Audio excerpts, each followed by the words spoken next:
السلام عليكم ومرحبا بكم معي من جديد. كنتمنى هذا الفيديو يلقاكم بصحة جيدة وفي أحسن الأحوال. اليوم إن شاء الله غادي نقدم لكم لوز كراميليزي بنكهة النافع وبنكهة ججلان معروفة، ولكن النافع كيجي المذاق ديالو غزال. كنتمنى أنكم تجربوا أنه ينال إعجابكم. بسم الله على بركة الله. غادي ندوزو مباشرة للمقادير. غادي نحتاج كأس ونص ديال النافع، وغادي نحتاج كذلك كأس ونص ديال الجلجلان، والرئيسي اللي هو اللوز، وكذلك السنيدة. اول حاجه غادي نبداو بها هو اننا غادي نهرمشو النافع، وإلا لقيتوه رقيق غادي يكون افضل.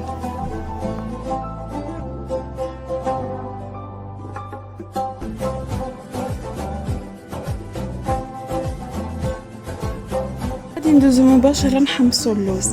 هنا عندي كأس ديال السكر، غادي نستعمل الكميه مضوبله، فانا غنستعمل 2 كيسان ونص 3 الكيسان ديال اللوز. نقص شويه السكر.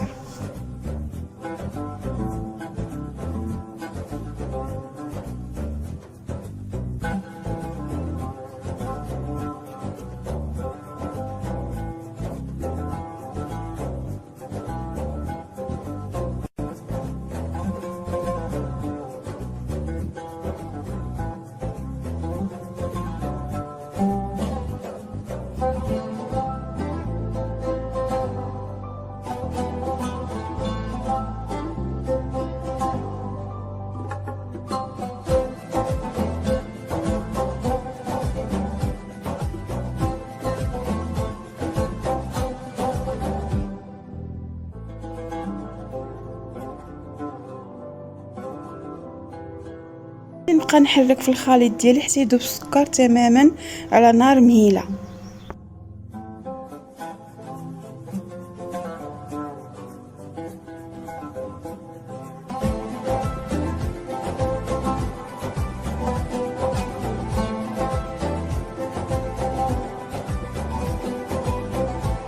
وهنا من بعد ما داب السكر تماما، فغنقسم الخليط وغنضيف النصف ديال الكميه ديال اللوز، وغادي نفندها في جلجلان.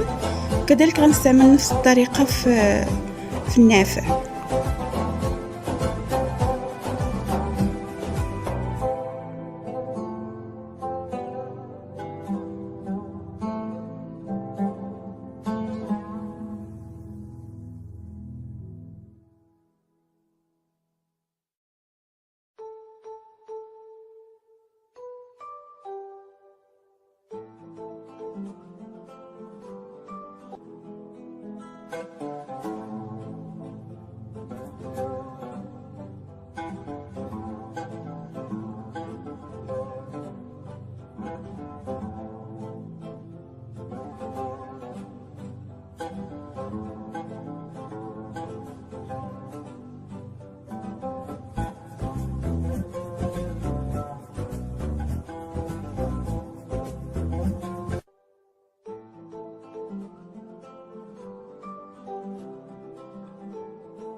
اللوز ها هو بجد انا الصراحه ما تنشبهش منه مع كويس ديال اتاي.